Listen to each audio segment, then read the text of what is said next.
Aqui é a segunda parte do debate de hoje, né? Como eu falei, o Caco Milano, diretor do filme Hoje Órfão Puro, vai falar um pouco sobre a expectativa de hoje à noite, né? Depois vocês podem comentar, enfim, o que vocês estão esperando. E a gente vê, os jornalistas ainda não assistiram ao filme, né? Então, como a gente comentou, mas eu acho que é importante esse momento aqui para vocês falarem um pouco, né? Sobre a expectativa de vocês, que mais vocês acharem relevante falar, até porque nós estamos gravando e vamos depois botar no canal do YouTube, enfim. Muito obrigado pela presença. Eu que agradeço a presença de poder estar aqui falando do filme. A expectativa é que vocês gostem, né? Quando a gente faz um filme, o desejo é que as pessoas gostem do que estão assistindo, principalmente o público. É um filme feito para o público. Vocês vão ver um filme um pouco diferente da maioria dos filmes de festival e amostra. São filmes mais conceituais e tal. Eu fiz um filme para o público, mais diretamente para o público de classe C, D, alguns B. É um público, esse público de gente trabalhadora. Eu até falo no livro que está à disposição de vocês aí, o convívio com o Frank, com os fãs do Frank, me fizeram entender um Brasil que eu não conhecia. Aquele Brasil operário que toma o trem da Central, que batalha e tal, e que é feliz. E eu acabei por querer mostrar, o Frank era um exemplo vivo desse brasileiro, que é um brasileiro esperançoso, que não desiste nunca porque é brasileiro. E a ideia era fazer um filme com essa cara para essa gente. Então são músicas populares, tem o tema que o Frank compôs e Asa Branca são os dois motes principais do filme. Não tem como falar de Brasil sem falar de Asa Branca, é um hino, né? Então o que vocês vão ver é isso, é um filme tecnicamente muito bem construído, mas com esse roteiro, com essa linguagem popular, que eu espero que seja de fácil digestão e que seja agradável para vocês. Aí estou aberto às perguntas. Meu nome é Rafael Nogueira, da parte da assessoria de mídia social do CIPE. Ontem a gente teve um bate-papo rápido com o Gustavo e ele falou que também não viu, também está na maior expectativa para assistir ao filme. E para ele a maior expectativa era assistir no telão com a projeção do CIPE. A expectativa não deve ser só do Gustavo, é de toda a equipe. Eu queria que falasse um pouquinho não só da questão da exibição, mas da expectativa está sendo exibido no CIPE Festival. Olha, o filme, não deve ser segredo para vocês, ele tem um atraso de cronograma, né? Ele demorou para finalizar. Nós fizemos um filme sem renúncia fiscal, sem nenhum tipo de apoio estatal, que hoje, infelizmente, move o cinema brasileiro, né? O cinema brasileiro só existe em função das leis de renúncia, que é legal, que ressuscitou o cinema, que fez um monte de coisa legal. Mas o cinema é maior que isso, o cinema tem que conseguir andar com os seus próprios pés, né? O Frank, na época, deputado federal, vocês imaginam, se eu pegasse uma lei de renúncia, não ia ser uma coisa agradável para ninguém. Então, a gente teve o cuidado de não usar a renúncia fiscal. A gente teve o cuidado de buscar fórmulas de comercialização e financiamento do filme que seguisse os exemplos americanos, de investidores, de merchandising, de coisas assim. Isso ainda não é uma prática no Brasil, pouquíssima gente faz isso. Então isso fez com que a nossa captação fosse muito morosa. Se não fossem gênios do cinema pacientes e que elaboravam muito bem como o AD, por exemplo, eu não tinha conseguido fazer o filme. Então assim, tudo era muito lento. E aí, assim, as pessoas têm que trabalhar. Terminou a filmagem, a gente começou a entrar em finalização, foi uma coisa amorosa por esses motivos, cada um foi fazer umas coisas. Eu confesso que eu fui assistir ele em tela de cinema aqui, no teste também. Até então eu só tinha assistido na ilha de edição. O Frank ainda não viu também, entendeu? Então é uma brincadeira muito legal para todos nós, né? Mas assim, tá legal, assim, eu estava meio apavorado quando eu fui ver a exibição ali, mas agora já estou tranquilo.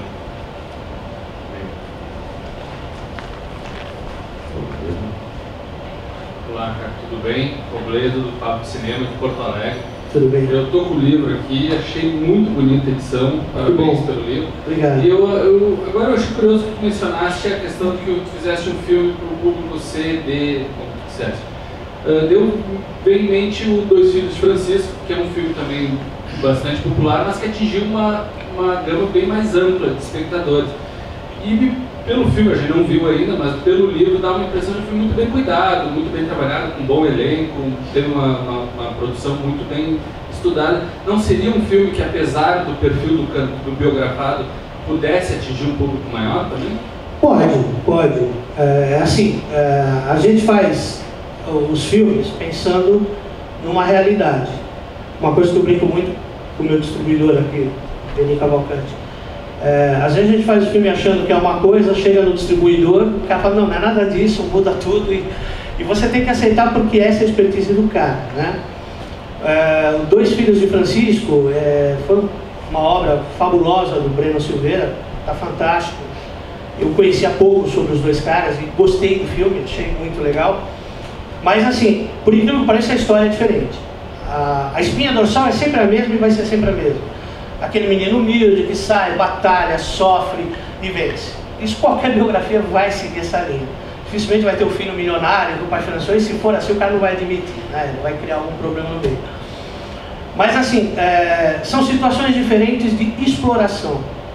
De uma forma genial, no Filhos de Francisco, eles exploraram a abnegação do seu Francisco, né? Que é genial, um personagem fantástico que está muito bem interpretado pelo Ângelo Antônio, né? No meu caso, o Frank é uma figura que vocês vão conhecer, daqui a pouco ele está aí. Ele é de um alto astral e de um otimismo que eu nunca vi igual na minha vida.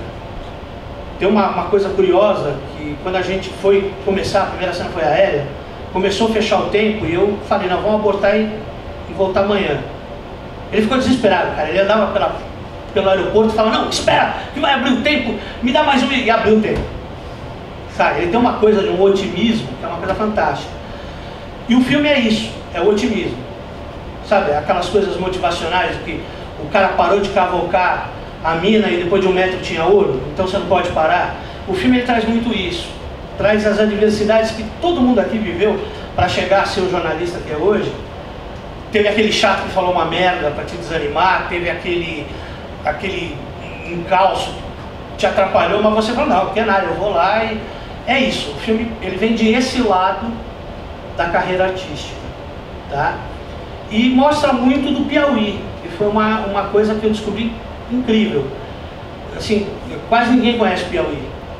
Se eu perguntar aqui, quem sabe 3 pontos turísticos do Piauí, a maioria não sabe dizer. E zanzando por ali, fazendo tech scout, a gente descobriu cenários incríveis, um povo, como todo povo nordestino, um povo de um amor, de uma receptividade absurda. Então assim, é um prazer muito grande a gente poder mostrar o Piauí para o Brasil. Então assim, embora a espinha dorsal é a mesma, são duas histórias diferentes. Eu imagino que algumas pessoas de classe A e B vão se interessar, primeiro pelo Chico, que Deus deu essa oportunidade de trabalhar com o Chico, e o homem é o último filme dele, infelizmente. Ele tinha muito para dar ainda. O homem era uma metralhadora, rapaz. Chegou um momento que a gente não dava mais texto para ele.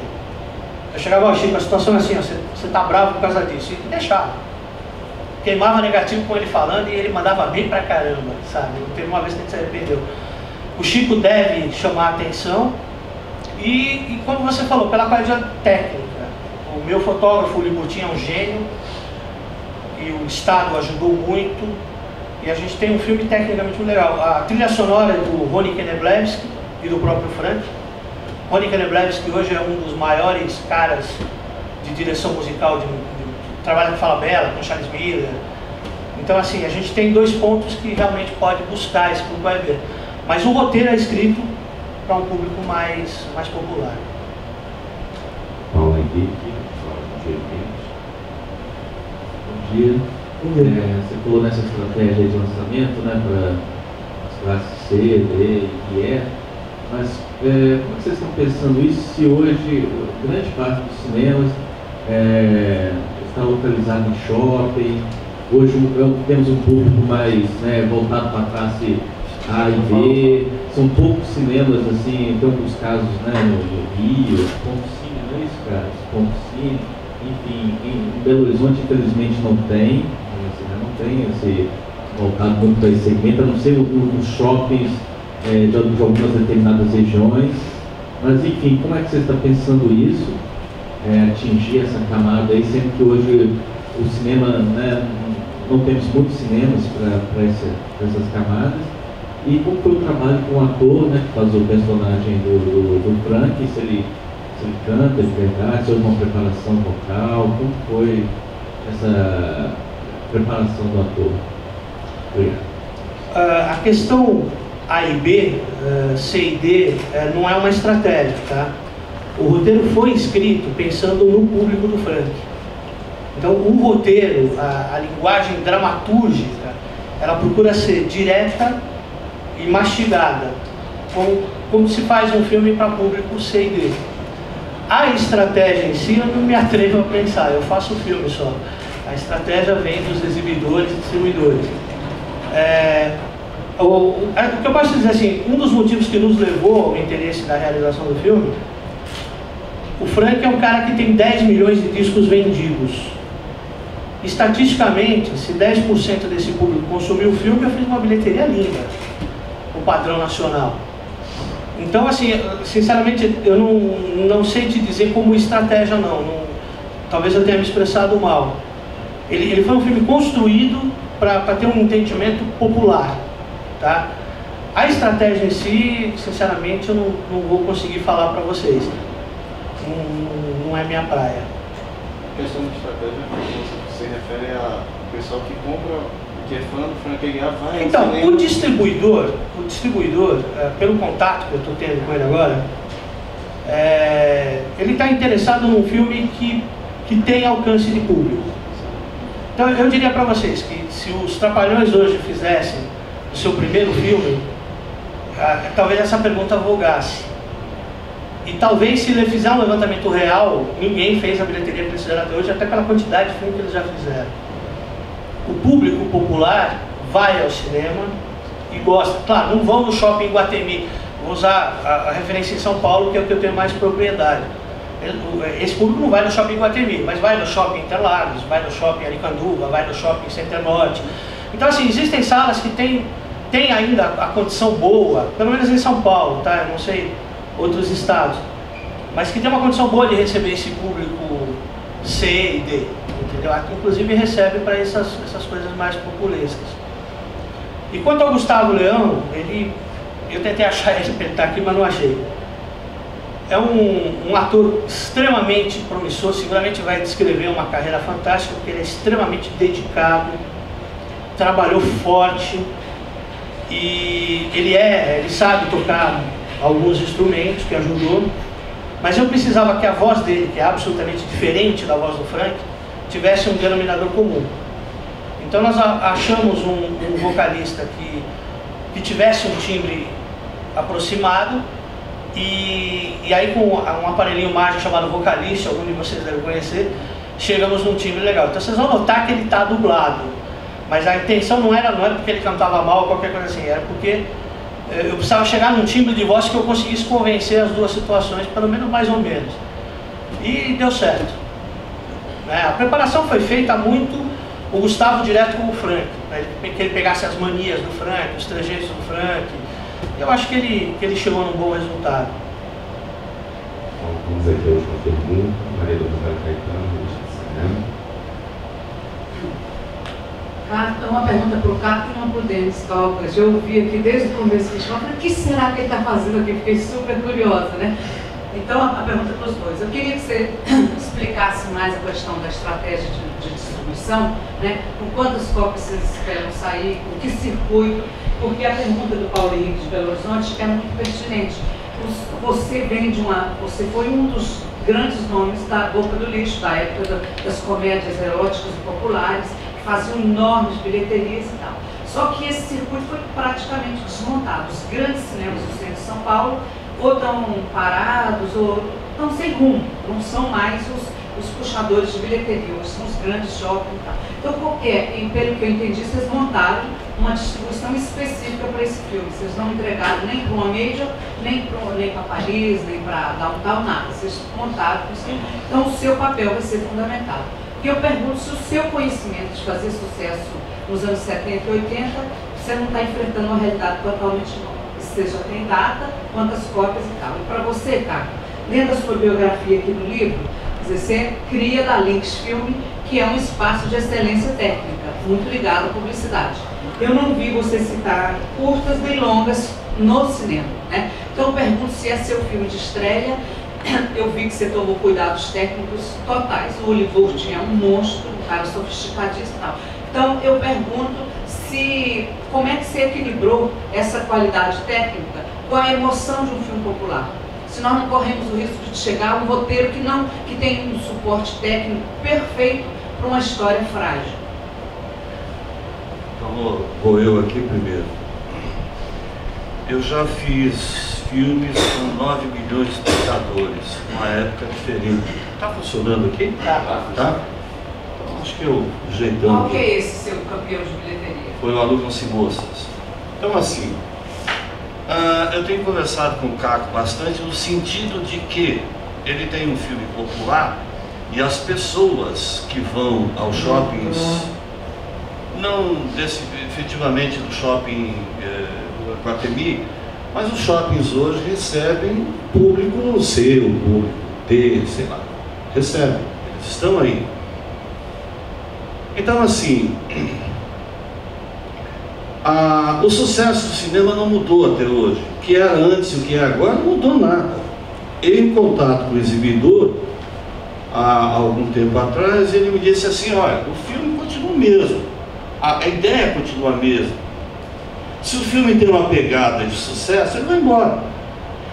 O que o Caco quis dizer em relação à classe A, que efetivamente vai ser um pouco mais difícil arrastar essa classe A para o cinema. Isso não adianta querer se enganar, porque o objetivo do filme é buscar, assim, o grande consumidor do cinema, a classe mais disponível para ver o filme do Frank Aguiar.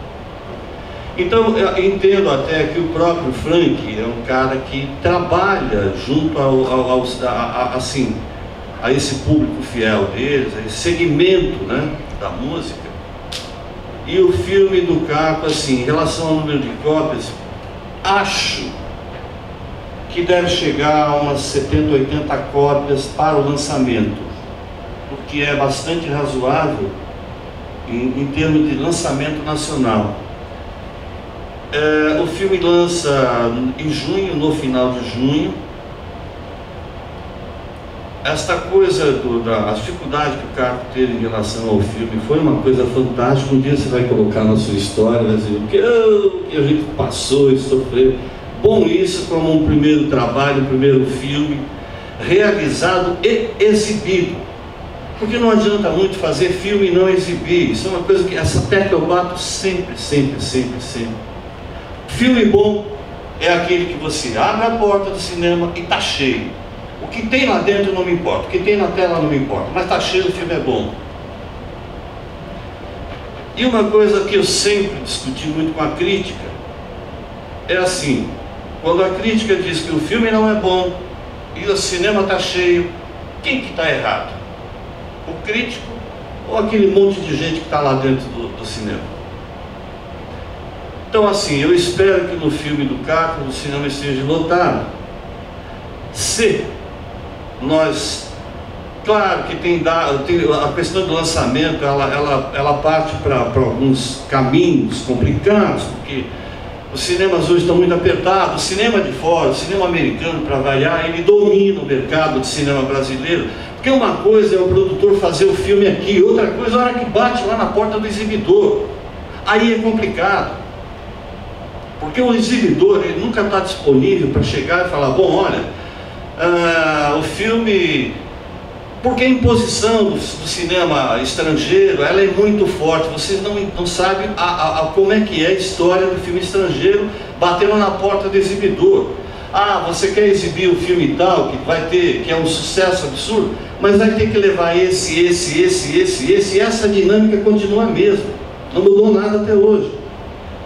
Então, colocar um filme nacional em circuito grande, aquele que você olha no espelho do jornal e está coalhado de cinema, não é uma tarefa fácil. É necessário que o filme tenha pegada, que tenha essa pegada popular que tem o filme do Caco, e assim, eu acho que o teu tempo está meio apertado, né? Não, por favor.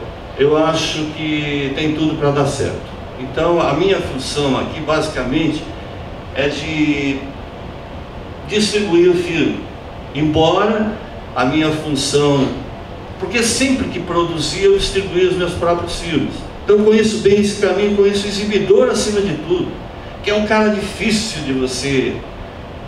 dele entender que tem que colocar o seu filme, mesmo que você às vezes tenha uma mídia massacrante, né? Via TV Globo, sei lá. Passo para o Caco responder. Para mim te dar a resposta, é uma coisa até meio emocional para mim, tá? Eu trabalhei com o Uri Gutin, na produtora dele, quando rapazinho. Eu era assistente do departamento dele. E eu larguei um trabalho que eu ganhava 2 vezes mais, porque eu queria trabalhar com o Uri Gutin. Ele era meu herói desde aquela época. Eu trabalhava na Norton Publicidade em São Paulo, e chegou um filme que chamava A.F. Vitor. O Uri tinha feito um documentário sobre os cavalos árabes. Eu olhei aquilo e falei, gente, o que é isso? Eu preciso trabalhar com o cara que fez isso aí. E um tempo depois ele foi lá para uma reunião de pré-produção no filme da Magi, eu colei nele e não soltei mais. E aí, depois eu fui estudar, me formei diretor e voltei a trabalhar com ele. Então, assim, em publicidade eu já tinha uma experiência de qualidade bem aprimorada. Eu ganhei, acho que em publicidade eu ganhei todos os prêmios que existia para ganhar. Então, assim, não havia novidades para mim em imprimir imagens de qualidade e com coerência, né? Quanto à pergunta se era o primeiro longa, não, foi o segundo. Mas o primeiro foi uma experiência extremamente frustrante. Eu fui convidado pelo senhor Henri Maxud, dono do então Maxud Plaza, a fazer a história do 150 Night Club. Quem é de São Paulo e tem uma certa idade vai lembrar. O Maxud Plaza era o grande hotel que tinha em São Paulo na época, e eles faziam no restaurante do hotel shows com Frank Sinatra, Liza Minnelli, Bob Fosse, era uma coisa incrível. E eu fui convidado para fazer a história do 150 Night Club. E quando eu estava finalizando, assim, estava terminando o primeiro corte para mandar para a finalizadora, eu virei para o senhor Henri e falei assim, puxa, você deve ter gastado uma super grana com o direito de arena desse povo. Ele fez assim, o quê? Aí me deu um frio na espinha, eu falei, você não sabe o que é direito de arena? Ele falou, mas o que é isso? Aí eu expliquei para ele que inclusive ia gastar uma fortuna. Quanto custa o direito de arena do Frank Sinatra, do Paquito de Rivera? E aí ele falou, não, mas eu comprei o show dos caras. Eu falei, não é a mesma coisa, você vai ter que pagar para por um desses caras, para a gente usar esse stock shot. O filme ficou maravilhoso, mas não foi lançado. Eu estava arrasado. Essa é a história frustrante que eu me refiro no livro. É porque você botar isso no livro usando nomes, o risco de você levar uma pancada é muito grande. Então, assim, eu tinha acabado de fazer esse longa, que tinha sido uma experiência técnica muito boa. Som. Alô. Tinha sido uma experiência técnica muito boa.